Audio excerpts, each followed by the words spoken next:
Ahmedabad EOW crime બ્રાન્ચે ₹2.27 કરોડની છેતરપિંડીના એક મોટા કેસમાં મહત્વપૂર્ણ કાર્યવાહી કરતા મુખ્ય આરોપી અનિલ ભીખાભાઈ વિભાણી અને તેની પત્ની ભીમી વિભાણીની ધરપકડ કરી છે. આરોપીઓએ પોતાને ઉચ્ચ સ્તરની ઓળખાણ ધરાવતા લાઇઝનિંગ એજન્ટ તરીકે રજૂ કરીને ફરિયાદીને વિશ્વાસમાં લીધો હતો. પોલીસ તપાસ મુજબ આરોપીઓએ કેનેડામાં થયેલી છેતરપિંડીના નાણાં પરત અપાવવાની લાલચ આપી ફરિયાદી પાસેથી એડવાન્સ કમિશનના નામે કુલ ₹2.27 કરોડ વસૂલ્યા હતા. જોકે નાણાં પરત અપાવવાને બદલે આરોપીઓએ ફરિયાદી સાથે વિશ્વાસઘાત કરી છેતરપિંડી આચરી હોવાનું સામે આવ્યું છે. તપાસ દરમિયાન ક્રાઇમ બ્રાન્ચે આરોપીઓના કબજામાંથી મર્સિડીઝ સહિત 5 લક્ઝરી વાહનો, 3 મોબાઈલ ફોન તથા અનેક મહત્વપૂર્ણ દસ્તાવેજો જપ્ત કર્યા છે. આ ઉપરાંત વિવિધ બેંક લોકરોની તપાસ દરમિયાન કરોડો રૂપિયાની કિંમતના સોના ચાંદીના દાગીના, અનેક LIC પોલિસીઓ અને અન્ય નાણાકીય દસ્તાવેજો મળી આવ્યા છે. હાલ તમામ બેંક લોકરોને વધુ તપાસ માટે ફ્રીઝ કરવામાં આવ્યા છે.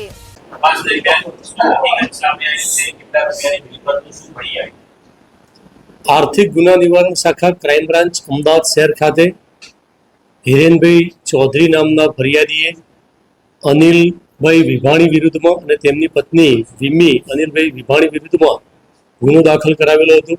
આ ગુનાના કામે અનિલ વિભાણી અને તેમના પત્ની વિમી વિભાણી બંનેની ધરપકડ ગઈ તારીખ 4/6/2026ના રોજ કરવામાં આવેલી હતી અને તેઓને કોર્ટમાં રજૂ કરતા તેઓના દિન 5ના રિમાન્ડ પ્રાપ્ત થયેલા હતા.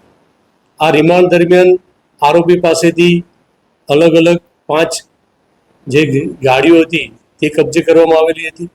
ત્યારબાદ આરોપીની પૂછપરછમાં આરોપીના જુદી જુદી બેંકોમાં લોકરની માહિતી પ્રાપ્ત થયેલી હતી. તો પ્રથમ આરોપીના 5 દિવસના રિમાન્ડ મળેલા હતા. તે પૂર્ણ થતાં બીજા ફર્ધર રિમાન્ડ માંગણી કરતા બીજા 4 દિવસના આરોપીના રિમાન્ડ બંને આરોપીના રિમાન્ડ મંજૂર થયેલા હતા. અને આ રિમાન્ડ દરમિયાન આ જે આરોપીઓ છે તેઓના યસ બેંક થલતેજ ખાતે એક લોકર ધરાવે છે, જે બંને પતિ પત્નીના સંયુક્ત નામે લોકર છે. એ લોકરની તપાસ કરતા તેમાંથી કુલ 4 કિલો 450 ગ્રામ એટલે કે 4.5 કિલો જેવું સોનું મળી આવેલું છે અને ચાંદી પણ તેમાં મળી આવેલી છે, જે ચાંદી 850 ગ્રામ જેટલી છે. આમ બંનેનું કુલ વેલ્યુ કાઢતા ₹6.30 કરોડ જેટલી રકમ થાય છે. ત્યારબાદ તેઓનું અન્ય એક લોકર સુરત ખાતે Mehsana urban cooperative bank Rander Adajan ખાતે હતું.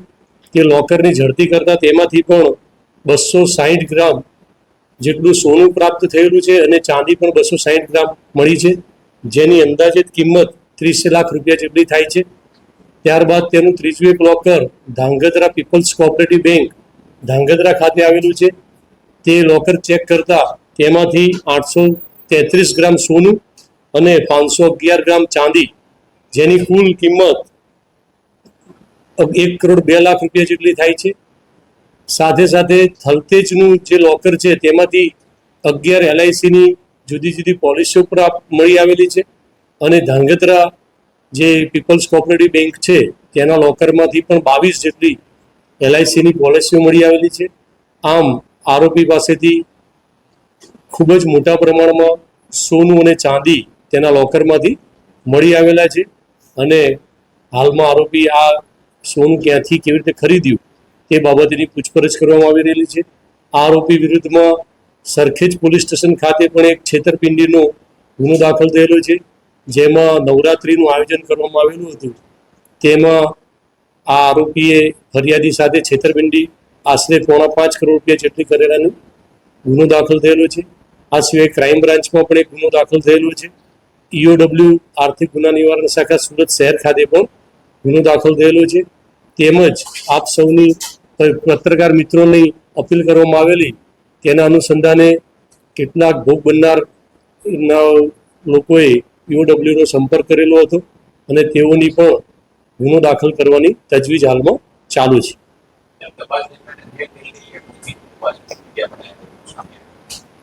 આ કામનો આરોપી જે હતો તે ફરિયાદીના સંપર્કમાં આવતો હતો અને ફરિયાદી જે છે એને જે પ્રમાણેનું જરૂરિયાત હોય, તકલીફ હોય એ પ્રમાણેની એની વાક ચતુરતા અને લોભામણી વાતો કરી અને પોતાના પ્રભાવમાં લઈ અને કામ કરી આપવાનું આશ્વાસન આપી, વિશ્વાસ આપી અને તેની પાસેથી ખૂબ માતબર રકમ લઈ લેવાની હેમો ધરાવે છે.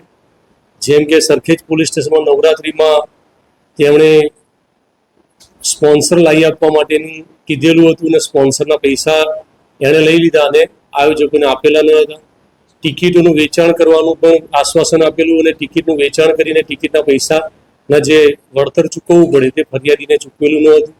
એમ જુદી જુદી રીતે જે કોઈ ભોગ બનનાર મળી આવેલા છે તેઓને ગમે તે રીતે વાતમાં લઈ અને તેની વાતમાં ભરોસો આવી જાય એટલે તેની પાસેથી પૈસા લઈ અને કામ નહીં કરી આપી અને વિશ્વાસ લઈ મોટી માતબર રકમ તેની પાસેથી એકત્રિત કરતો હતો.